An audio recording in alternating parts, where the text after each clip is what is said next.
The Age of Innocence by Edith Wharton. Book 2, Chapter 20. "Of course we must dine with Mrs. Carfry, dearest," Archer said, and his wife looked at him with an anxious frown across the monumental Britannia-ware of their lodging-house breakfast-table. In all the rainy desert of autumnal London there were only two people whom the Newland Archers knew, and these two they had sedulously avoided, in conformity with the old New York tradition that it was not dignified to force oneself on the notice of one's acquaintances in foreign countries. Mrs. Archer and Janey, in the course of their visits to Europe, had so unflinchingly lived up to this principle, and met the friendly advances of their fellow-travellers with an air of such impenetrable reserve, that they had almost achieved the record of never having exchanged a word with a foreigner other than those employed in hotels and railway-stations. Their own compatriots, save those previously known or properly accredited, they treated with an even more pronounced disdain, so that, unless they ran across a Chivers, a Dagonet, or a Mingott, their months abroad were spent in an unbroken tete-a-tete. But the utmost precautions are sometimes unavailing, and one night at Botzen one of the two English ladies in the room across the passage, whose names, dress, and social situation were already intimately known to Janey, had knocked on the door and asked if Mrs. Archer had a bottle of liniment. The other lady, the intruder's sister, Mrs. Carfry, had been seized with a sudden attack of bronchitis, and Mrs. Archer, who never travelled without a complete family pharmacy, was fortunately able to produce the required remedy. Mrs. Carfry was very ill, and as she and her sister Miss Harle were travelling alone, they were profoundly grateful to the Archer ladies, who supplied them with ingenious comforts, and whose efficient maid helped to nurse the invalid back to health. When the Archers left Botzen they had no idea of ever seeing Mrs. Carfry and Mrs. Harle again. Nothing to Mrs. Archer's mind would have been more undignified than to force oneself on the notice of a foreigner to whom one had happened to render an accidental service. But Mrs. Carfry and her sister, to whom this point of view was unknown, and who would have found it utterly incomprehensible, felt themselves linked by an eternal gratitude to the "delightful Americans" who had been so kind at Botzen. With touching fidelity they seized every chance of meeting Mrs. Archer and Janey in the course of their continental travels, and displayed a supernatural acuteness in finding out when they were to pass through London on their way to or from the States. The intimacy became indissoluble, and Mrs. Archer and Janey, whenever they alighted at Brown's Hotel, found themselves awaited by two affectionate friends, who, like themselves, cultivated ferns in Wardian cases, made macramé lace, read the memoirs of the Baroness Bunsen, and had views about the occupants of the leading London pulpits. As Mrs. Archer said, it "made another thing of London to know Mrs. Carfry and Miss Harle," and by the time that Newland became engaged and the tie between the families was so firmly established that it was thought only right to send a wedding invitation to the two English ladies, who sent in return a pretty bouquet of pressed Alpine flowers under glass. And on the dock, when Newland and his wife sailed for England, Mrs. Archer's last word had been, "You must take May to see Mrs. Carfry." Newland and his wife had had no idea of obeying this injunction, but Mrs. Carfry, with her usual acuteness, had run them down and sent them an invitation to dine, and it was over this invitation that May Archer was wrinkling her brows across the tea and muffins. "It's all very well for you, Newland. You know them. But I shall feel so shy among a lot of people I've never met. And what shall I wear?" Newland leaned back in his chair and smiled at her. She looked handsomer and more Diana-like than ever. The moist English air seemed to have deepened the bloom of her cheeks and softened the slight hardness of her virginal features, or else it was simply the inner glow of happiness, shining through like a light under ice. "Where, dearest? I thought a trunkful of things had come from Paris last week." "Yes, of course. I meant to say that I shan't know which to wear." She pouted a little. "I've never dined out in London, and I don't want to be ridiculous." He tried to enter into her perplexity. "But don't Englishwomen dress just like everybody else in the evening?" "Newland, how can you ask such funny questions, when they go to the theatre in old ball dresses and bare heads?" Well, perhaps they wear new ball dresses at home, but at any rate Mrs. Carfry and Miss Harle won't. They'll wear caps like my mother's, and shawls, very soft shawls." "Yes, but how will the other women be dressed?" "Not as well as you, dear," he rejoined, wondering what had suddenly developed in her Janey's morbid interest in clothes. She pushed back her chair with a sigh. "That's dear of you, Newland, but it doesn't help me much." He had an inspiration. "Why not wear your wedding dress? That can't be wrong, can it?" "Oh, dearest, if I only had it here! But it's gone to Paris to be made over for next winter, and Worth hasn't sent it back." "Oh, well," said Archer, getting up. "Look here, the fog's lifting. If we made a dash for the National Gallery we might manage to catch a glimpse of the pictures." The Newland Archers were on their way home, after a 3 months' wedding tour, which May, in writing to her girl friends, vaguely summarized as blissful. They had not gone to the Italian lakes. On reflection, Archer had not been able to picture his wife in that particular setting. Her own inclination, after a month with the Paris dressmakers, was for mountaineering in July and swimming in August. This plan they punctually fulfilled, spending July at Interlaken and Grindelwald, and August at a little place called Étretat on the Normandy coast, which some one had recommended as quaint and quiet. Once or twice, in the mountains, Archer had pointed southward and said, "There's Italy." And May, her feet in a gentian bed, had smiled cheerfully and replied, "It would be lovely to go there next winter, if only you didn't have to be in New York." But in reality travelling interested her even less than he had expected. She regarded it, once her clothes were ordered, as merely an enlarged opportunity for walking, riding, swimming, and trying her hand at the fascinating new game of lawn tennis. And when they finally got back to London, where they were to spend a fortnight while he ordered his clothes, she no longer concealed the eagerness with which she looked forward to sailing. In London nothing interested her but the theatres and the shops, and she found the theatres less exciting than the Paris Café Chantant, where, under the blossoming horse-chestnuts of the Champs-Élysées, she had had the novel experience of looking down from the restaurant terrace on an audience of cocottes, and having her husband interpret to her as much of the songs as he thought suitable for bridal ears. Archer had reverted to all his old inherited ideas about marriage. It was less trouble to conform with the tradition and treat May exactly as all his friends treated their wives than to try to put into practice the theories with which his untrammelled bachelorhood had dallied. There was no use in trying to emancipate a wife who had not the dimmest notion that she was not free, and he had long since discovered that May's only use of the liberty she supposed herself to possess would be to lay it on the altar of her wifely adoration.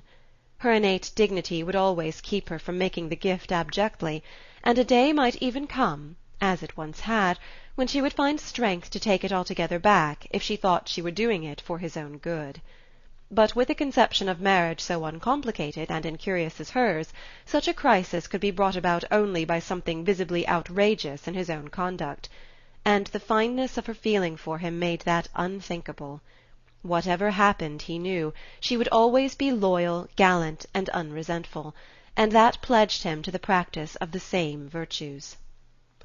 All this tended to draw him back into his old habits of mind.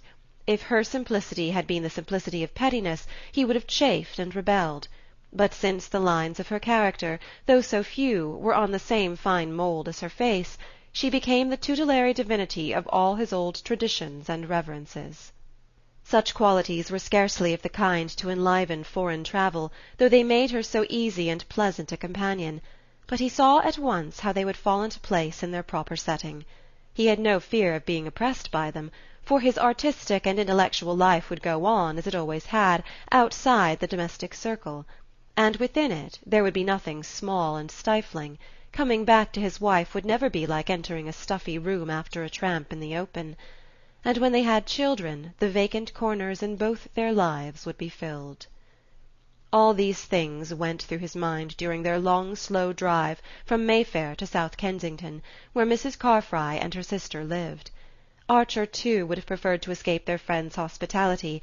In conformity with the family tradition he had always travelled as a sight-seer and looker-on, affecting a haughty unconsciousness of the presence of his fellow-beings. Once only, just after Harvard, he had spent a few gay weeks at Florence with a band of queer Europeanized Americans, dancing all night with titled ladies in palaces, and gambling half the day with the rakes and dandies of the fashionable club; but it had all seemed to him, though the greatest fun in the world, as unreal as a carnival. These queer cosmopolitan women, deep in complicated love affairs which they appeared to feel the need of retailing to every one they met, and the magnificent young officers and elderly dyed wits who were the subjects or the recipients of their confidences, were too different from the people Archer had grown up among, too much like expensive and rather malodorous hothouse exotics, to detain his imagination long. To introduce his wife into such a society was out of the question, and in the course of his travels no other had shown any marked eagerness for his company.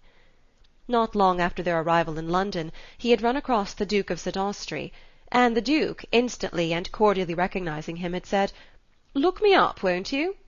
But no proper-spirited American would have considered that a suggestion to be acted on, and the meeting was without a sequel. They had even managed to avoid May's English aunt, the banker's wife, who was still in Yorkshire. In fact, they had purposely postponed going to London till the autumn in order that their arrival during the season might not appear pushing and snobbish to these unknown relatives. "Probably there'll be nobody at Mrs. Carfry's. London's a desert at this season, and you've made yourself much too beautiful," Archer said to May, who sat at his side in the hansom so spotlessly splendid in her sky-blue cloak edged with swansdown that it seemed wicked to expose her to the London grime. "I don't want them to think that we dress like savages," she replied, with a scorn that Pocahontas might have resented, and he was struck again by the religious reverence of even the most unworldly American women for the social advantages of dress. "It's their armour," he thought, "their defence against the unknown, and their defiance of it." And he understood for the first time the earnestness with which May, who was incapable of tying a ribbon in her hair to charm him, had gone through the solemn rite of selecting and ordering her extensive wardrobe. He had been right in expecting the party at Mrs. Carfry's to be a small one. Besides their hostess and her sister, they found in the long chilly drawing-room only another shawled lady, a genial vicar who was her husband, a silent lad whom Mrs. Carfry named as her nephew, and a small dark gentleman with lively eyes, whom she introduced as his tutor, pronouncing a French name as she did so. Into this dimly lit and dim-featured group May Archer floated like a swan with the sunset on her. She seemed larger, fairer, more voluminously rustling than her husband had ever seen her, and he perceived that the rosiness and rustlingness were the tokens of an extreme and infantile shyness. "What on earth will they expect me to talk about?" her helpless eyes implored him, at the very moment that her dazzling apparition was calling forth the same anxiety in their own bosoms. But beauty, even when distrustful of itself, awakens confidence in the manly heart, and the vicar and the French-named tutor were soon manifesting to May their desire to put her at her ease. In spite of their best efforts, however, the dinner was a languishing affair. Archer noticed that his wife's way of showing herself at her ease with foreigners was to become more uncompromisingly local in her references, so that, though her loveliness was an encouragement to admiration, her conversation was a chill to repartee. The vicar soon abandoned the struggle, but the tutor, who spoke the most fluent and accomplished English, gallantly continued to pour it out to her until the ladies, to the manifest relief of all concerned, went up to the drawing-room. The vicar, after a glass of port, was obliged to hurry away to a meeting, and the shy nephew, who appeared to be an invalid, was packed off to bed. But Archer and the tutor continued to sit over their wine, and suddenly Archer found himself talking as he had not done since his last symposium with Ned Winsett. The Carfry nephew, it turned out, had been threatened with consumption, and had had to leave Harrow for Switzerland, where he had spent 2 years in the milder air of Lake Leman. Being a bookish youth, he had been entrusted to Monsieur Riviere, who had brought him back to England, and was to remain with him till he went up to Oxford the following spring. And Monsieur Riviere added with simplicity that he should then have to look out for another job. It seemed impossible, Archer thought, that he should be long without one, so varied were his interests and so many his gifts. He was a man of about 30, with a thin, ugly face, May would certainly have called him common-looking, to which the play of his ideas gave an intense expressiveness, but there was nothing frivolous or cheap in his animation. His father, who had died young, had filled a small diplomatic post, and it had been intended that the son should soon follow the same career, but an insatiable taste for letters had thrown the young man into journalism, then into authorship, apparently unsuccessful, and at length, after other experiments and vicissitudes which he spared his listener, into tutoring English youths in Switzerland. Before that, however, he had lived much in Paris, frequented the Goncourt Grenier, had been advised by Maupassant not to attempt to write, even that seemed to Archer a dazzling honour, and had often talked with Mérimée in his mother's house. He had obviously been always desperately poor and anxious, having a mother and an unmarried sister to provide for, and it was apparent that his literary ambitions had failed. His situation, in fact, seemed, materially speaking, no more brilliant than Ned Winsett's, but he had lived in a world in which, as he said, no one who loved ideas need hunger mentally. As it was precisely of that love that poor Ned Winsett was starving to death, Archer looked with a sort of vicarious envy at this eager, impecunious young man who had fared so richly in his poverty.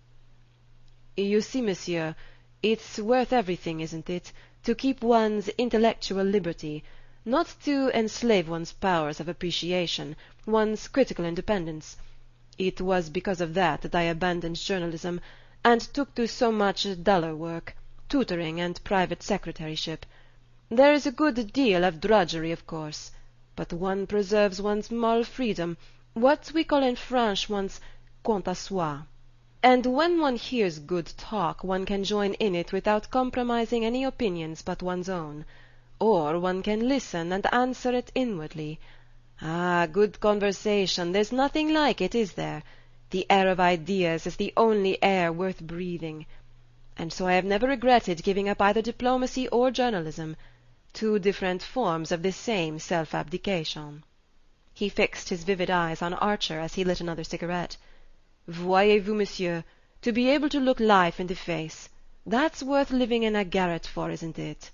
But after all, one must earn enough to pay for the garret, and I confess that to grow old as a private tutor, or a private anything, is almost as chilling to the imagination as a second secretaryship at Bucharest. Sometimes I feel I must make a plunge, an immense plunge. Do you suppose, for instance, there would be any opening for me in America, in New York?" Archer looked at him with startled eyes. New York, for a young man who had frequented the Goncourt and Flaubert, and who thought the life of ideas the only one worth living. He continued to stare at Monsieur Riviere perplexedly, wondering how to tell him that his very superiorities and advantages would be the surest hindrance to success. New York, but must it be especially New York?" he stammered, utterly unable to imagine what lucrative opening his native city could offer to a young man to whom good conversation appeared to be the only necessity. A sudden flush rose under Monsieur Riviere's sallow skin. I thought it your metropolis. Is not the intellectual life more active there?" he rejoined. Then, as if fearing to give his hearer the impression of having asked a favour, he went on hastily. "One throws out random suggestions, more to one's self than to others. In reality I see no immediate prospect."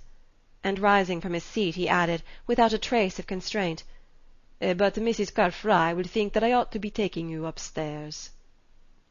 During the homeward drive Archer pondered deeply on this episode.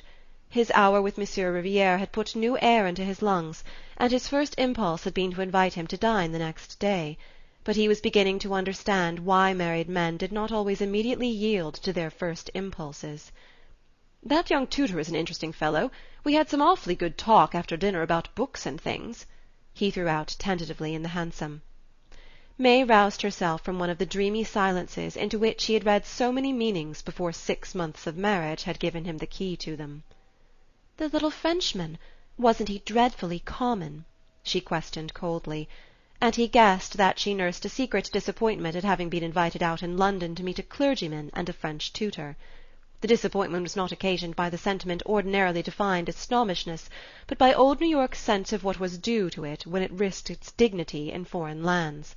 If May's parents had entertained the Carfrys in Fifth Avenue, they would have offered them something more substantial than a parson and a schoolmaster. But Archer was on edge, and took her up. "Common? Common where?" he queried. and she returned with unusual readiness. "Why, I should say anywhere but in his schoolroom. Those people are always awkward in society. But then," she added disarmingly, "I suppose I shouldn't have known if he was clever." Archer disliked her use of the word clever almost as much as her use of the word common, but he was beginning to fear his tendency to dwell on the things he disliked in her. After all, her point of view had always been the same. It was that of all the people he had grown up among, and he had always regarded it as necessary but negligible. Until a few months ago he had never known a nice woman who looked at life differently, and if a man married it must necessarily be among the nice. "Ah, then I won't ask him to dine," he concluded with a laugh. And May echoed, bewildered, "Goodness! Ask the Carfrys' tutor!" "Well, not on the same day with the Carfrys, if you prefer I shouldn't. But I did rather want another talk with him. He's looking for a job in New York." Her surprise increased with her indifference. He almost fancied that she suspected him of being tainted with foreignness. "A job in New York? What sort of job? People don't have French tutors. What does he want to do?" "Chiefly to enjoy good conversation, I understand," her husband retorted perversely, and she broke into an appreciative laugh. "Oh, Newland! Isn't that funny? Isn't that French?" On the whole he was glad to have the matter settled for him by her refusing to take seriously his wish to invite Monsieur Riviere. Another after-dinner talk would have made it difficult to avoid the question of New York, and the more Archer considered it the less he was able to fit Monsieur Riviere into any conceivable picture of New York as he knew it. He perceived with a flash of chilling insight that in future many problems would be thus negatively solved for him, but as he paid the hansom and followed his wife's long train into the house he took refuge in the comforting platitude that the first 6 months were always the most difficult in marriage. "After that I suppose we shall pretty nearly finish rubbing off each other's angles," he reflected. But the worst of it was that May's pressure was already bearing on the very angles whose sharpness he most wanted to keep.